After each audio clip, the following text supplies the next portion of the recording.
What do you have in your bag that's so heavy? The taxi driver asks you in Russian.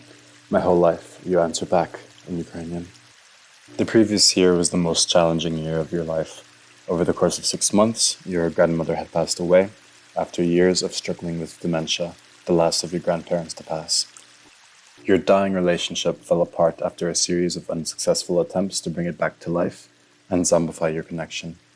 Finally, you and your best friend had your last argument as you understood his apathy and desire to stay aligned to the country who had invaded the nation you loved, the nation now being terrorized under war, the nation you are now heading back to after 2 years. The country you're currently living in was never meant to be your new home. This place where the 24th of February did not resonate with locals as it did with you. You never felt the connection to it as the way you did to the nation now protecting itself from occupation, genocide, and destruction. You were not returning to the country of your own nationality either, yet you knew the languages, the people, the culture, and you could feel the scars of guilt for not being there grow deeper the longer that you were away. You knew you were capable of coming back and making a difference, of helping others, and now you were finally doing it. In a screw-it decision, you decided to go to a big work get-together from the job you were now leaving, and you're happy at how many people are excited and impressed by your decision.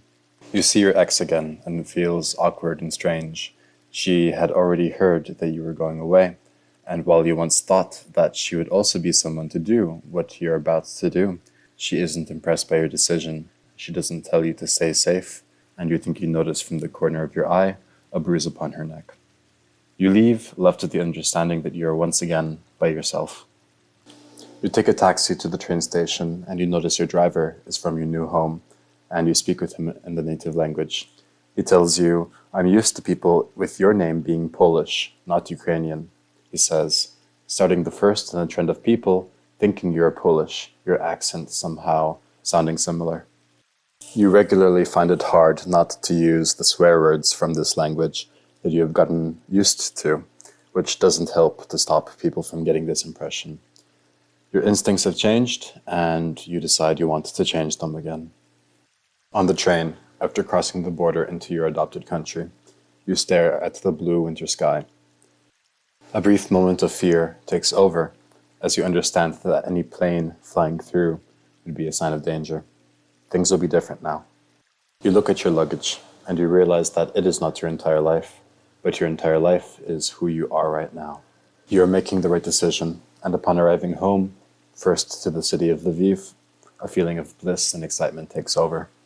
Your friend from high school, whom you hadn't seen in nearly a decade and who is now an experienced soldier, drives the 12 hours from his home in the south, specifically to see you. The next 3 days he spends there are the best of the year so far, and you know that you have made the right choice. Several nights pass where you dream of the scars of your previous life, those people you are now leaving behind continuing to haunt you. Later, you visit the city's cemetery, made to honor the fallen soldiers in a war from a century ago, where a fresh field on the hill had been set aside for the soldiers in the current war. Dozens upon rows of graves are to be seen, with dozens of Ukrainian flags, blue, yellow, and red-black, waving in the sky against the white, snowy field. On half of the graves, you see fresh brown dirt brought up from the earth, marking where new bodies had been buried. All of them are adorned with baskets of flowers and gifts, representing how much people missed their lost loved ones. Looking at the years, 2000, 2001, 2002. Many young men, years younger than yourself, losing their lives in a filthy war. Then, seeing when they passed, January 2023, December 2022, all recent, mere months ago, reminding you of how lucky you have been to live this far in life and experienced all that you have, that nothing is promised, and that nothing should be taken for granted. A few months pass, and you're now in the south, living with your friend from high school, with impeccable hospitality from his parents who provide remarkable food, changing your entire comprehension on what it means to eat dinner. You are now responsible for delivering aid to damaged areas and to use your languages to communicate between your Western team and the locals. You're finally doing what you've dreamed of doing for years. You're finally using your skills to help others. You've made it. You spend a week with one new team, and you show them the way to 2 villages. You reach one village, and while you're chatting with the mayor, with fantastic meals and drinks they have provided to show their gratitude, you hear the roaring of a plane jet rushing just a few meters above your building. You understand that this is your army, your side, and after a moment, you calm down, and you continue to chat before heading to the next village. You start getting close with one of your team members, touching, flirting, and while you dread the thought of being involved with yet another girl from your work, her red hair and blue eyes invite you. A few days pass, and the 4 of you are sitting at your base, and you're melting with joy at the incredible food this girl has made for the team. You finish eating, and you suggest to her to go outside for a cigarette, knowing the others don't smoke. You head outside, neither of you actually planning to smoke, and with your arms around her back, and with her arms around your shoulders, you slowly lean in to kiss. You don't make it in time before you hear an explosion, just a few hundred meters from where you're standing, the sirens yelling immediately afterwards. You immediately grab her tight and hold her close, in some instinct to protect her, while knowing it wouldn't save her from anything. A few seconds pass, and you kiss while the sirens still blare, yet you know it is the wrong moment, and you know she feels the same, but your attraction wins at first, before you shortly stop and just hold her again. Soon afterwards, the invaders bomb the southern Kahovka Dam, creating the worst ecological disaster of the decade. This tragedy means that 1 million hectares of rich land will be turned into desert, land which was feeding world markets, including vulnerable communities in Africa and the Middle East. Sewage, oil, mines, and pesticides would seep into the Black Sea, a further ecological disaster, exacerbating global warming. Over 600 square kilometers will sink underwater, 10 times the size of Manhattan, drowning 2,600 buildings, while the enemies continued to shell and bomb the city of Kherson, killing many even volunteering to evacuate locals from their drowned households. You arrive at the office that day and learn that the team has changed its plans for the day and intend to head to Kherson right now. You didn't bring your phone charger and you don't have a change of clothes, but in any case you say yes. You and your team bring 2 tons of water and other aid and arrive the next day to Kherson, your first time there, and you marvel at the beauty of the humble green city where once hundreds of thousands of people lived and only a third remained. You spend 3 days there in your one pair of clothes as you deliver aid, witness the water rising, and hear the constant thunderstorm of artillery attacks under the blue sky. You see the consequences with your own eyes in this formerly occupied city, covered in destroyed buildings, yet having saved much of its most beautiful heritage. You arrive back home and you have the task to listen to a live interview with the city's deputy mayor to learn what is currently most needed. You hear desperation in her voice as she explains the gravity of the disaster, as she praises the efforts of the nation's army and regrets the pain the enemy has caused. You feel something inside you break, your stomach starts to turn, and your eyes begin to wince. Your friend comes in and asks what you're working on, and you manage to get a hold of yourself, your friend unknowingly saving you from drowning. You head to the capital once more, spontaneously sitting on the 9-hour night bus, and you don't get too much sleep. You head to an event to meet others from teams active in your region, and you come across one girl in an emerald dress and golden hair that you once talked with by phone in Kherson. While she lives in the capital, she spends most of her time visiting soldiers at a military hospital in a city in the east, less than 50 kilometers from the front. Another lad, in a striped navy suit from Australia, had just arrived to Ukraine, and they were planning to go to that city the following day. 2 days later, you hear a restaurant was bombed in the city that they went to. You find out that they were in that restaurant at the moment of the strike. You try to reach out to them and attempt to support through words that seem to you to hold a little meaning. You find out they're alive, but they don't respond for a week, as they were recovering from concussion in the hospital. You attempt to cover your thoughts with a mindless show for 2 nights to avoid thinking about it, while understanding that whatever they experienced is far worse than what you are going through right now. And that the soldiers that are fighting there every day, not just for the freedom of their nation, but for maintaining peace in the world as you know it, are experiencing such events every day. At that moment, the average for any soldier is to experience 4 separate instances of PTSD, meaning many have experienced even more, including your friend. Another trip brings you farther east, to the second largest city of your country, Kharkiv, a mere hour from the real border of the occupants. You had specific expectations for the city, which aren't met.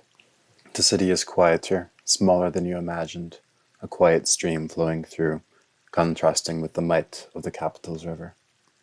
You walk through the center, where nearly every building has their windows boarded up, where churches are half broken, where a missile remains in the central square, and the lack of people, music, action, life leaves you with a more ominous feeling.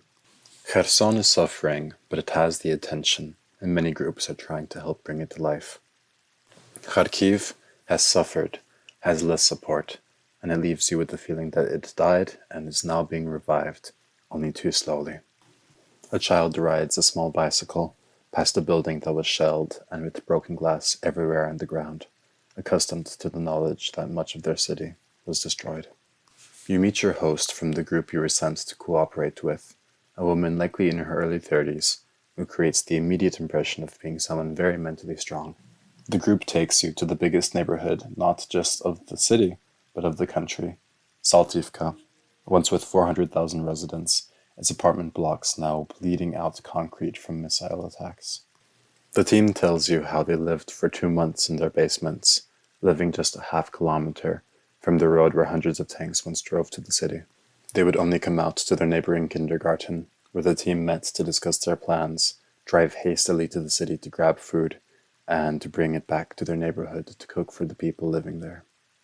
Their bravery hits you hard. At first glance, you don't think about what they experienced last year, because they're normal people, likable people like yourself. As you learn more, you start to understand what they went through.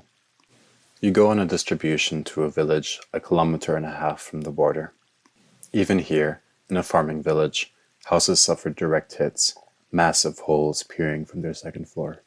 One grandmother would come out from the basement, where she now lives, even 1.5 years since the start of the war, and would come out to offer the team berries from her garden.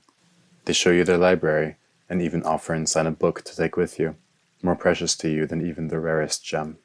You drive through different abandoned villages, where gardens have now grown taller than their ground floor, and houses that the occupants invaded and slept in, desecrating them. The remnants of their food rations on the ground provide proof of their crimes. You head back, and your host, to your surprise, opens up to you on why she is doing what she is doing. She no longer has a family, and after finishing work helping displaced persons where she lives in the West, all she wanted was to somehow find some way to help those who suffered so much. She doesn't see herself as brave, as she knows she can head back to her home whenever she wants, while the locals have no choice but to be here and to do whatever they can to help, despite losing more and more financial support over time. It is at this point that you begin to better understand why you are here. Being a part of something greater than you is definitely a part of it, but more clearly, you want to feel that you're a part of something at all. A group, a team, a family. Some time passes, and you're back in the south. You're at a restaurant discussing your next plans, when you suddenly hear someone on the road, next to the restaurant, collapse and scream for help. You instantly react, as you told yourself you need to do at these times, and you jump yourself over the fence to see what happened. The man's fingers have curled over, and he can't grasp his cane.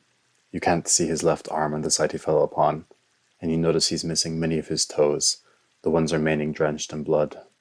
You help him to sit up, while blood oozes out of the holes in his bare feet, staining the concrete. Your higher-up comes to see what happened, but the restaurant waiter comes and says to not talk with the man. It's just theater. He's faking it, and does this at that restaurant every single day. Your higher-up tells you to go wash your hands, that you didn't do anything wrong, but you need to wear gloves first next time. A lesson learned from a man with dubious and cynical intentions. You go back to your table, and the man pretends to fall again. Not long after, the enemies bomb your city's largest central church. While they claim to only be hitting military targets, the reality is much different. You go to the church the morning after to help, changing your plans, and you see the entire city has arrived, cleaning rubble and debris, laying out intact murals and mosaics on the ground. Inside, the walls are burnt and charred, paintings of saints now half visible.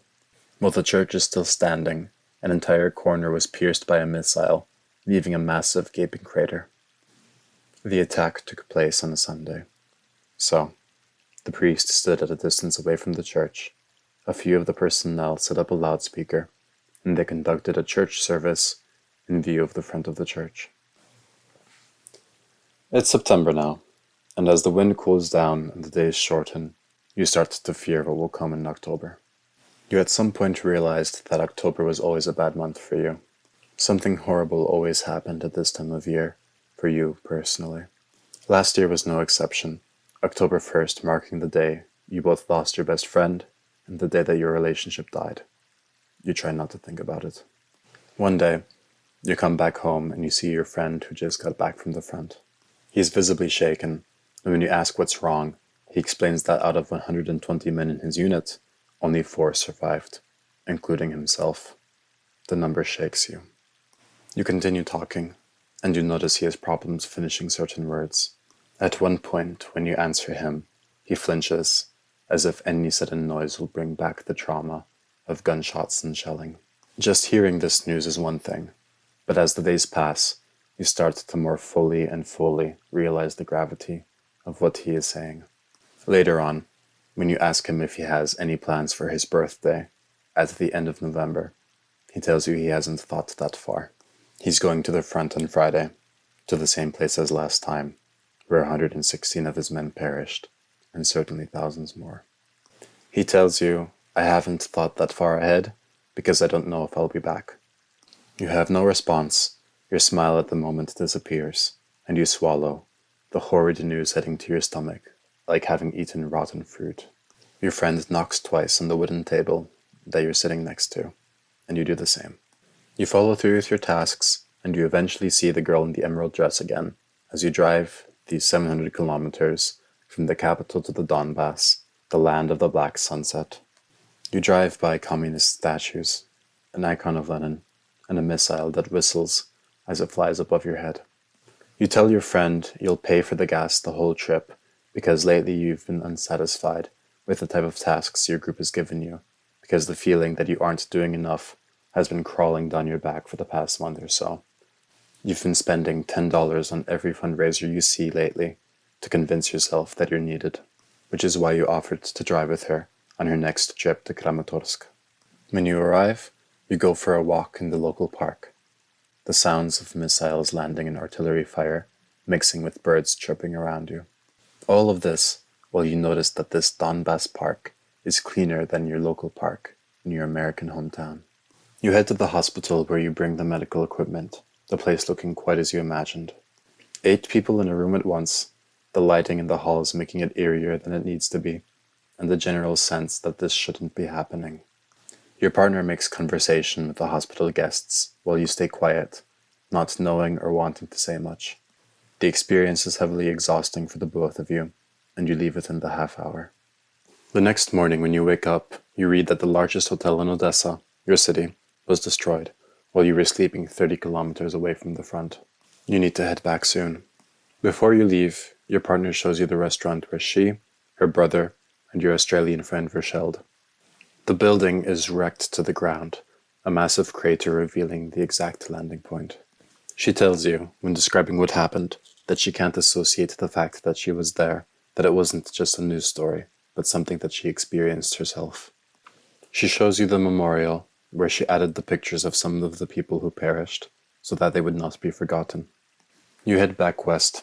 While the city of Kramatorsk was barren and empty of pedestrians, the train station is full of soldiers and their loved ones, saying goodbye, many of bouquets of flowers to be seen.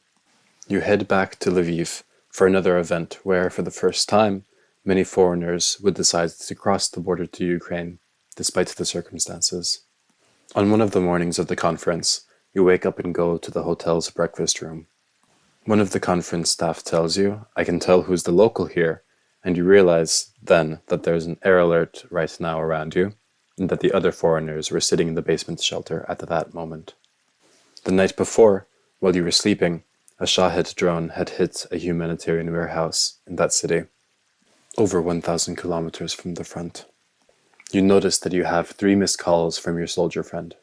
You call him back immediately, and he tells you that he needs you to cover for him because he had told a white lie to a mutual friend. It's something very minor, and you say sure, and you know that this means that he is back from the front where so many of his fellow soldiers had perished, and he had come back safely. You feel a certain wave of relief go through you. It's October, and he's safe. As November comes, you still don't feel that you've done enough. So you contact your colleague in Lviv and propose to co-host a fundraiser. When you tell your friend about your plan, you say you estimate raising between 3,000 and 7,000 USD, and you say you'd be surprised if you can't get at least 2,000. The fundraiser goes very slow at first, and by the end of the first week, you still haven't surpassed 500, and you start to doubt in your abilities and begin to understand how much less the world cares about the war than you do. But slowly, you achieve more and more and finish at nearly $6,000, contributing a quarter of the fundraiser's total amount. You did something great.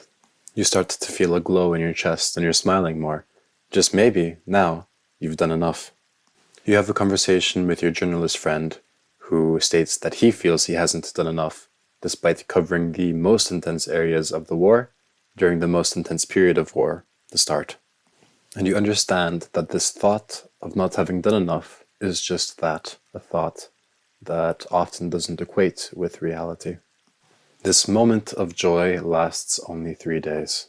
It's December now, and your mood fades as a worrisome atmosphere shrouds the nation. The summer's counteroffensive changed very little.